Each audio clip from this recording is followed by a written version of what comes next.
The reverence and regard for the five elements in the Eastern cultures led to some very specific lifestyle choices for the citizens. Can you give us some specific examples of how that manifested itself for sleeping and eating and farming and parenting, and what are some specific examples of how they lived in sync with nature? So when you say five elements, these are the ingredients of life. This human being is just a product of five elements, so is the planet, so is the whole creation. The most fundamental aspect of yoga is referred to as Bhuta Shuddhi. Bhuta Shuddhi means cleansing of the elements. So we are essentially talking about four elements and their manifestations. We're living the space. There are certain things which you can do with space, but it doesn't need any cleansing. So the four elements need cleansing. How these four elements behave within you will determine your health, longevity, psychological balance, spiritual possibilities, mystical access, everything is determined by how you keep the four elements within the system. 72% of your body is water, another 12% is earth, another 6% is air, another 4% is fire, the remaining is space. If you know how to keep these four elements, then your well-being, your health, your longevity, your ability to determine how long you should live and when you should live, all these things are 100% in your hands. You become a master of your own destiny.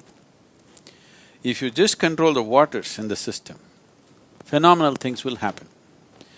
Always there's a large focus on water because 72% of the body is water. You must understand, this body is just a product of this planet. 72% of the planet itself is water. If you want to look for life somewhere where there is no life right now or where we cannot spot life right now, the first thing we look for is presence of water. And it is the only miraculous element found on this planet which is naturally available in all the three states of being solid, liquid and gaseous at the same time. So, when I say water, it's interesting that today in the last probably 6 to 8 years, much research has gone into water as to what water is capable of.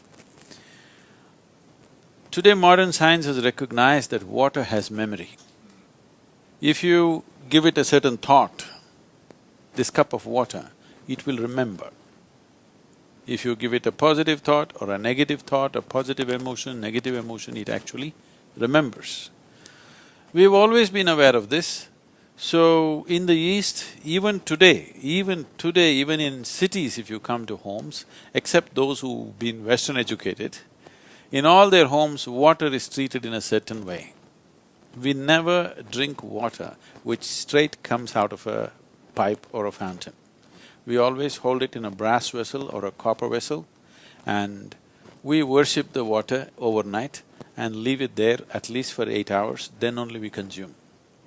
Today modern scientists are saying this, if water is pumped through the pipe, if it takes 50 turns, bends, let's say it's pure nice water, 50 bends if it is forcefully pumped through the pipe, 60% of it turns in a molecular way unpalatable to the human body. It becomes poisonous in some way. The chemical structure will not change, but the molecular structure will change. If you keep it there for about 20 to 40 minutes, it will undo itself. But straight from the pump if you drink, you are causing immense damage to the system. This is modern science. We have always known this, if you bring water, you must place it in one place, they will apply certain so-called sacred paste and other things on the vessel, they will worship it, give the best thoughts to it, leave it there for some time and then only drink. Some British company has come up with this is called as a water imploder. We are trying to bring it to our farmers in India. This implodes water in a certain way and changes the molecular structure, then after that if you feel the water, it feels silky. You might have felt this. See, you feel the water in the stream, how it feels. and then let's say it falls down a waterfall, not everywhere, in some places, it falls down from a waterfall at a certain height with a certain force. After that, the same stream, you touch the water, it'll feel silky because water is imploding itself by falling with a certain force upon a rock or something. So this is done in a machine, and we find the growth rate of the plants will go up considerably. Almost 22% excess growth has been noticed with the same amount of water.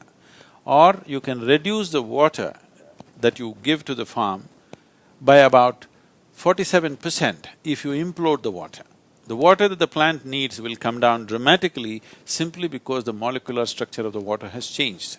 We live in a tropical country where it's hot and we sweat. You will never see any Indian carrying a water bottle and walking around. Here… You can't go to the market without carrying a water bottle. Without water bottle, they'll fall down. Have a drink before you leave the house, folks. So the way you treat the water is very, very important. Just constantly drinking water has many, wrong things happening in the system. If you drink a certain volume of water at once, the body will determine how much to absorb and how much not. But if you sip it constantly, body will get confused and start absorbing more than it should. So this will bring down the concentration of sodium in the blood level and a certain level of brain swelling will happen. But you will not feel headache. If you do not drink water, the sodium content increases and then there is a swelling where you will feel headache. So you think just because you have a headache, you think you must sip water. If you sip water all the time, it has various other kinds of imbalances. Excess water consumption, not just by ingestion, excess water absorption in the body will lead to various kinds of psychological imbalances. In yogic system, always there is a taboo on drinking water in between. If you drink water now, till you feel thirsty, you should not drink water. When you feel thirsty, you must wait for 15 to 20 minutes and then drink water. How much should you drink? Just to quench your thirst, another 10% more. Just in case you are not feeling things out, 10% more than what you need and nothing more. Constantly drinking water in a country which is not even warm and sweaty. So, like this, our understanding of life is all becoming accumulated knowledge, not feeling life out, not knowing life from within. Life happens from within, all experience happens from within, but we want to cull the knowledge from outside.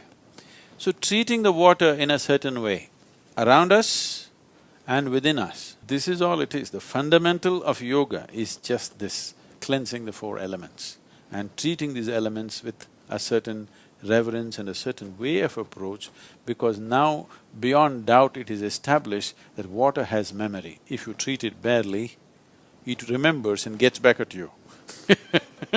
It gets into you and works from inside. Thank you so much.